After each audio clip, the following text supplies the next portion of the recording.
Now, fear is going to be a player in your life, but you get to decide how much.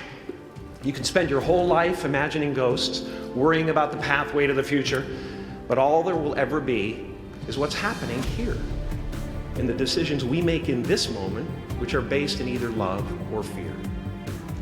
So many of us choose our path out of fear disguised as practicality. What we really want seems impossibly out of reach and ridiculous to expect, so we never dare to ask the universe for it. I'm saying I'm the proof that you can ask the universe for it.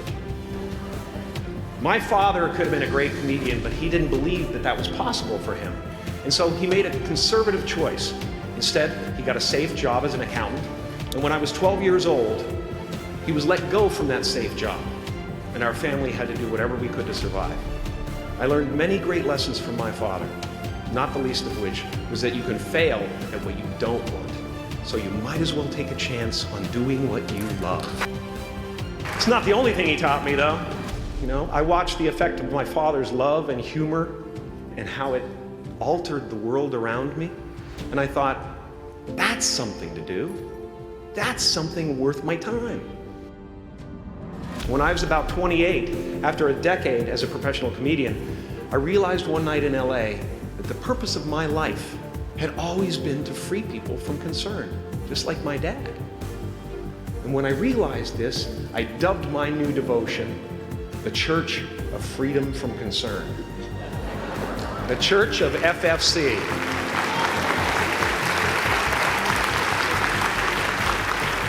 And I dedicated myself to that ministry.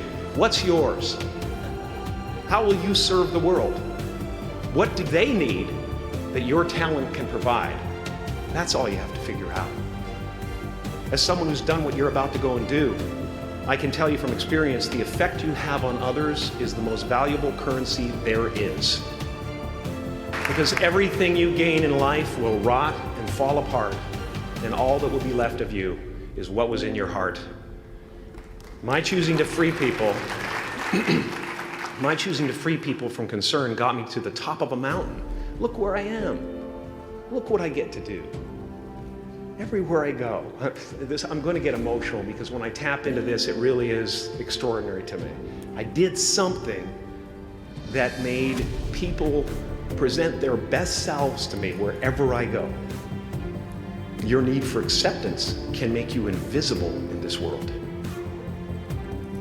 Don't let anything stand in the way of the light that shines through this form. Risk being seen in all of your glory. Painting is one of the ways I free myself from concern, a way to stop the world through total mental, spiritual, and physical involvement.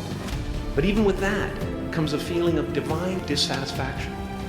Because ultimately, we're not the avatars we create. We're not the pictures on the film stock. We are the light that shines through. All else is just smoke and mirrors, distracting, but not truly compelling. I've often said that I wished people could realize all their dreams in wealth and fame, and so that they could see that it's not where you're going to find your sense of completion. Like many of you, I was concerned about going out into the world and doing something bigger than myself, until someone smarter than myself made me realize that there is nothing bigger than myself.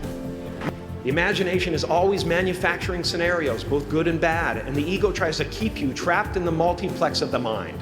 Our eyes are not viewers, they are also projectors that are running a second story over the picture that we see in front of us all the time.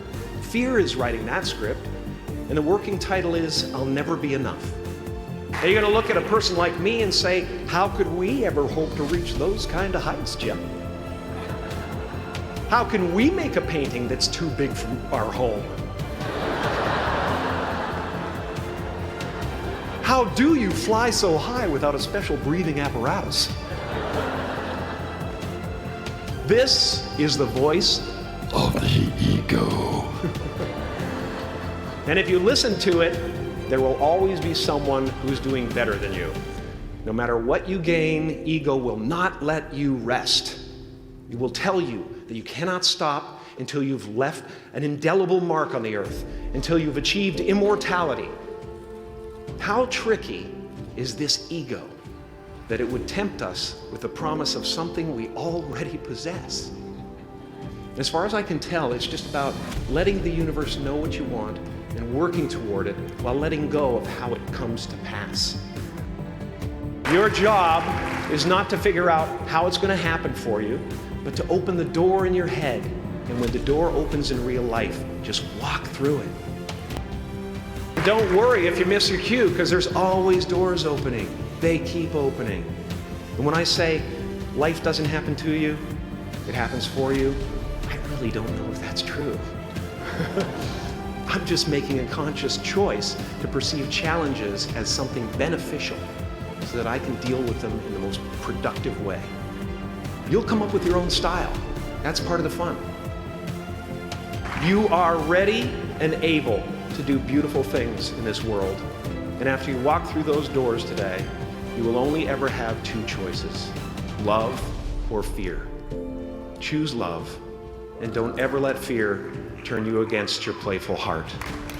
Thank you so much. Thank you, Gav.